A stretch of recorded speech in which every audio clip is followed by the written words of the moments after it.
Hello and welcome back to another movie review. As always, I'm Kelly, and I just got out of Monster Hunter, and I'm not gonna lie, I really don't want to make this video. I saw it 2 days ago, and it's been really hard to force myself to sit down and record this one because I really don't want to dignify this movie. No jokes, all seriousness. This is really hard for me to do right now because I want to say something positive about this movie, but I'm struggling to think of anything really positive in this movie. All the positives that I can think of are more of belated backhands. They're more condescending positives than actual merit based. But honestly, above all, the thing that's just irking me the most is that I've seen this exact same movie from Paul W.S. Anderson and Milla Jovovich so many times now. This is just basically Resident Evil 7. Before we go on, I will give it credit. It is not as bad as at least the later 3 Resident Evils. This is more of like early Resident Evils, where it seems like they might have kind of given a crap about what they were doing, but not really. But yeah, if you like those Resident Evil movies, you're going to love this movie. That's all I can say about that. And I'm personally sick of seeing video game movies like that have absolutely nothing to do with their source material. And although I will definitely say this movie is better quality than this movie does feel and is constructed very similarly to one of the Uwe Boll video game movies. For those who are lucky enough not to know who Uwe Boll is, I will now take that luck away from you. He is a German director whose pretty much entire body of work can be summed up as making the worst kind of crap so that he can profit from German tax laws. Yeah, this man essentially made the producers a real-life thing through video game movies because he could just buy all their movie rights super cheap and churn out just the most horrid crap so that he could essentially just money launder his way to fame. That, I'm not even exaggerating. The laws that he was exploiting, it essentially was legalized money laundering. But a staple of those movies that he made was the pretty much prevalence of this has nothing to do with their video game source material. They're in-name only at best. You might see some thing from the games, you might see someone in a costume from the games, but that's about it. And I will give credit to Monster Hunter. It does feel like it kind of sort of exists inside of this video game when they didn't inject people from the real world into it. The armor looks really authentic and pretty accurate to the game. Big old bulky pieces. They've got the big old monster of weapons. They're just made out of these big old bones and things. The monster designs look completely ripped straight from the video game and oftentimes have the same level of graphical effects. You see what I mean by backhand compliments? But for every single thing that I can actually say is a positive to this in any way, shape, or form, it's completely undercut by pretty much all of the Anderson isms and Milla Jovovich isms that are prevalent in all of their movies from the last decade at least. And at this point, I'm walking right up to the line of spoilers, so if you don't want any spoilers, you can probably guess what my rating is going to be, or you can skip to here and see it for yourself. From here on out, I'm going to be talking about everything in this movie, including but not limited to how bad Ron Perlman looks in this movie. But before I do that, as always, I will try with the positives, and while they might seem backhanded, it's what I gotta give. As I said before, this movie looks like the Monster Hunter game it's based off of, even if it's in name only. They're swinging around these big old monster swords. They've got a bow that's so big that the actor they've got it on is pretty much dragging it on the ground. And he's shooting these massive bolts from this thing that explode whenever they hit something. They've got a good variety of monsters in here, and all of these monsters, while seemingly generic on the first glance, do have enough unique properties to each of them that they usually explain without going into heavy dialogue and exposition, which I'll get into why that is later because it's in the negative section. But the fact they didn't have to go into it really does add a lot of depth to what's going on. It's not just your evil spider with a knockout stinger. It's bigger, it's more complicated, and you glean a lot from it. And I will say that the two leads, Milla Jovovich and Tony Jaa, do have a chemistry with each other, even though they literally can't talk to each other.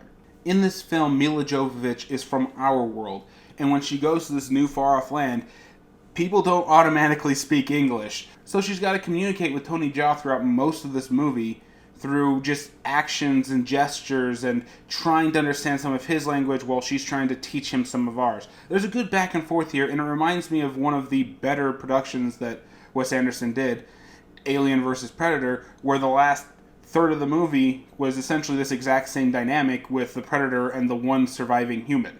And yes, I am in the camp that actually likes Alien vs. Predator 1. The second one is garbage and no one should ever see it. Let's move on.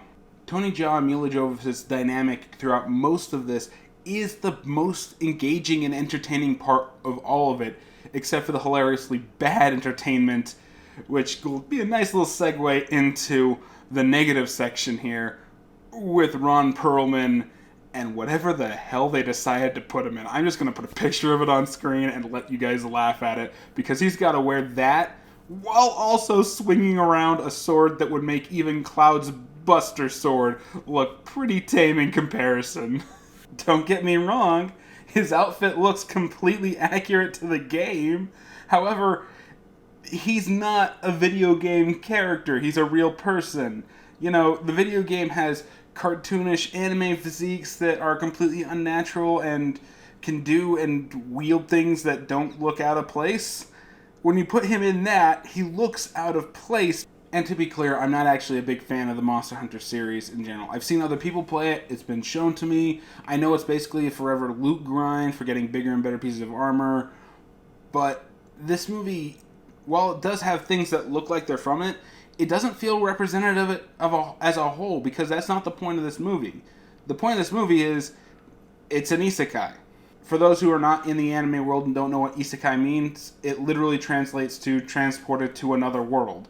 It's someone from our world being transported to a fantasy world where they now have to learn to survive so they can one day get back home, and that's essentially the plot. And I use the term plot very, very loosely, because there is very little actually happening in this movie for about an hour and 20 minutes of it.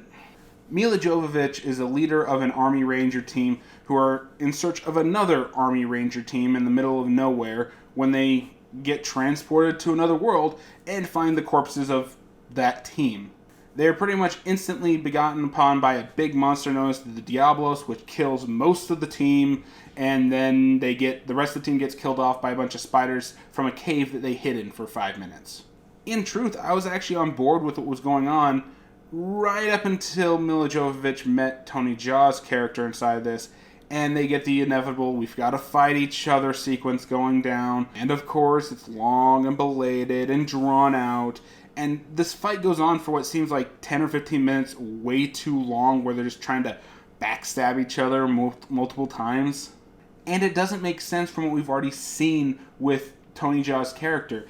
He tried to save these Rangers from the Diablos earlier, but when he gets Milla Jovovich alone, he's keeping her tied up and pulling juvenile crap like drinking water and eating in front of this clearly starving and dehydrated woman. Why? Why did you save her if you're just gonna be a dick? Maybe it's just to justify how long they have to be at odds with each other, but they don't even try to go against the Diablos until probably like an hour into this movie. And again, the first 20 minutes is about where the team dies and she gets free from the spiders. So it's like, why are we spending so much time on this? Come on, speed this up. We can actually get to a point in plot. But that's the problem with the whole movie, is that once you realize they get past the Diablos, this movie doesn't really have a plot or an end goal or anything. Like, this whole movie feels like a first act until the climax. And even then, that just feels like a first act for the sequel movie. Because then they actually have a goal of getting to this tower and shutting down this portal to the real human world so that these monsters in their world can live happily ever after. And worst of all, this third act is literally just the final act of Reign of Fire from the early 2000s. You know, with Matthew McConaughey and Christian Bale. They're even fighting a dragon whose weakness, which they kind of explained in video game terms to be cute and cheeky, I guess, is literally just that just before he breathes fire, he opens up a little gland on his mouth that you can shoot something in and it would actually hurt him. You know, Rain of Fire really built up the secret that this weakness was very, very minute and hard to hit. This one is so easy to hit and get around, I don't get why people are dying. But the biggest problem with all of this is that I should care, but I don't. I don't understand how you did that. This is my wheelhouse. I love high fantasy stuff that really does sell at home, you know, just the weight and power of these big old monsters that they have to defeat with big, oversized, and practical weapons. That's exactly what a freaking shard blade is, for God's sake. But when Ron Perlman shows up with his big old sword that's charged, shooting fiery lightning beams out at people, I couldn't care less. I had checked out. I was bored. And I shouldn't be. This should be a very easy concept to make very, very entertaining and watchable. If it's just a story about survival, make it a story about survival and maybe not bring back Ron Perlman. Leave it to just these two characters and have your big climax be the Diablos. Make it a lot harder to beat and have them do a few other side quests and things and make that the big end boss. Get past that and get somewhere safe, you know? You could do that, but then that would be closer to the video game. And this is not what that movie's supposed to be. It's just meant to be Milla Jovovich killing big monsters and being more effective than the entire US military. At least in this one, she doesn't have super T-virus powers that may or may not exist, even though they totally gave them to her in the third one. I'm not going down the Resident Evil rabbit hole, because that's a rabbit hole I'm done with. And honestly, I'm done with this movie too. This film had potential to do something or be something, but it chose to be every single Milla Jovovich, Paul W.S. Anderson film that you've seen from him pretty much for the last decade. This is just a paycheck to them, or he really believes that he's doing something special. Either way, he needs a stark reality check. And I'm surprised that he got funding from this. This was not a cheap movie. Like, seriously, there's definite production quality on screen at all times. Even when the CGI looks like garbage, it's there. But it just wastes your time with no real script, no real story, no real plot. Just people are there doing things, and maybe we'll throw in a montage to speed up time, I guess. I don't know. Just have Milla Jovovich swing around some twin swords that do nothing, and somehow they'll cut this thing even though they look like they're freaking pieces of wood like that.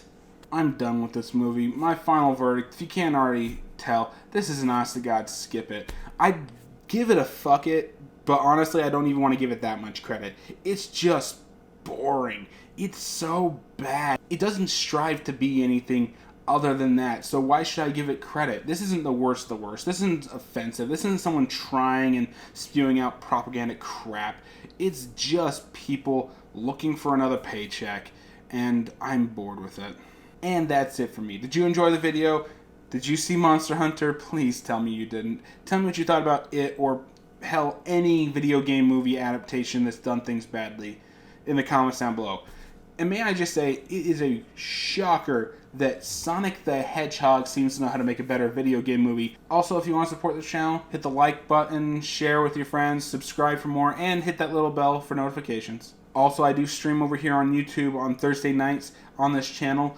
The timing's a little inconsistent, but usually by Thursday I'll have a set time and I'll have a premiere thing show up, so you'll be able to tell when it is. Also, I stream over on Twitch on days when I don't have work or homework, so check out those ones there. Those ones are completely random and when I just feel to hook things up and hit go. And yeah, that's it for me, so I'll see you guys next time.